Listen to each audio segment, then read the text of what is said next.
Capítulo 11. Ahora bien, toda la tierra continuaba siendo de un solo lenguaje y de un solo conjunto de palabras. Y aconteció que al ir viajando hacia el este, finalmente descubrieron una llanura de valle en la tierra de Sinar, y se pusieron a morar allí. Y empezaron a decirse cada uno al otro: «Vamos, hagamos ladrillos y cozámoslos con un procedimiento de quema». De modo que el ladrillo le sirvió de piedra, pero el betún le sirvió de argamasa. Ahora dijeron: «Vamos, edifiquémonos una ciudad y también una torre con su cúspide en los cielos, y hagámonos un nombre célebre, por temor de que seamos dispersados por toda la superficie de la tierra». Y procedió Jehová a bajar para ver la ciudad y la torre que habían edificado los hijos de los hombres. A continuación dijo Jehová: «Mira, son un solo pueblo y hay un solo lenguaje para todos ellos.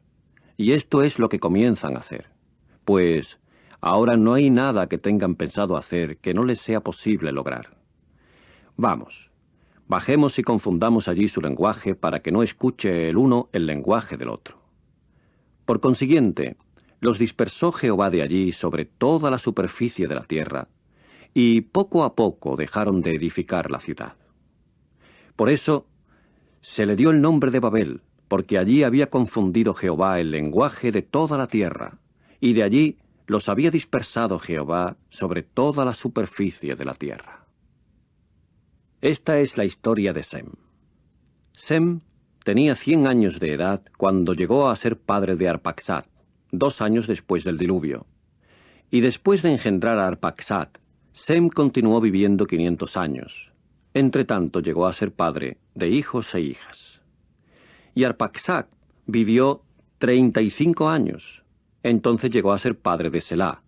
Y después de engendrar a Selá, Arpaxad continuó viviendo 403 años. Entre tanto llegó a ser padre de hijos e hijas. Y Selá vivió 30 años. Entonces llegó a ser padre de Heber. Y después de engendrar a Heber, Selá continuó viviendo 403 años. Entre tanto llegó a ser padre de hijos e hijas. Y siguió viviendo Heber 34 años. Entonces llegó a ser padre de Peleg. Y después de engendrar a Peleg, Heber continuó viviendo 430 años. Entre tanto llegó a ser padre de hijos e hijas. Y siguió viviendo Peleg 30 años. Entonces llegó a ser padre de Reu. Y después de engendrar a Reu, Peleg continuó viviendo 209 años. Entre tanto, llegó a ser padre de hijos e hijas. Y siguió viviendo Reu 32 años. Entonces llegó a ser padre de Serug.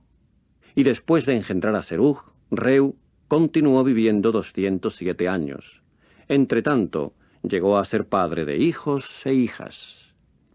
Y siguió viviendo Serug 30 años.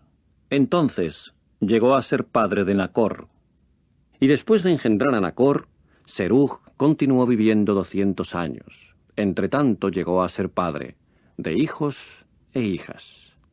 Y siguió viviendo Nacor 29 años. Entonces llegó a ser padre de Taré.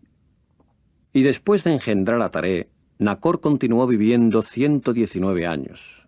Entre tanto, llegó a ser padre de hijos e hijas. Y siguió viviendo Taré 70 años, después de lo cual llegó a ser padre de Abraham, Nacor y Harán. Y esta es la historia de Taré. Taré llegó a ser padre de Abraham, Nacor y Harán. Y Harán llegó a ser padre de Lot. Más tarde murió Harán mientras estaba en compañía de Taré su padre, en la tierra de su nacimiento, en Ur de los Caldeos.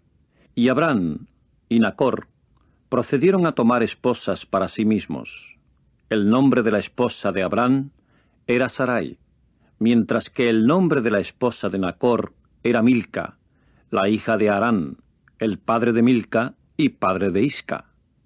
Pero Sarai continuó estéril. No tenía hijo alguno. Después de eso tomó Taré a Abraham, su hijo, y a Lot, el hijo de Harán, su nieto, y a Sarai su nuera, la esposa de Abraham, su hijo, y salieron con él de Ur de los Caldeos para ir a la tierra de Canaán. Con el tiempo llegaron a Harán y se pusieron a morar allí. Y llegaron a ser los días de Taré 205 años. Entonces murió Taré en Harán.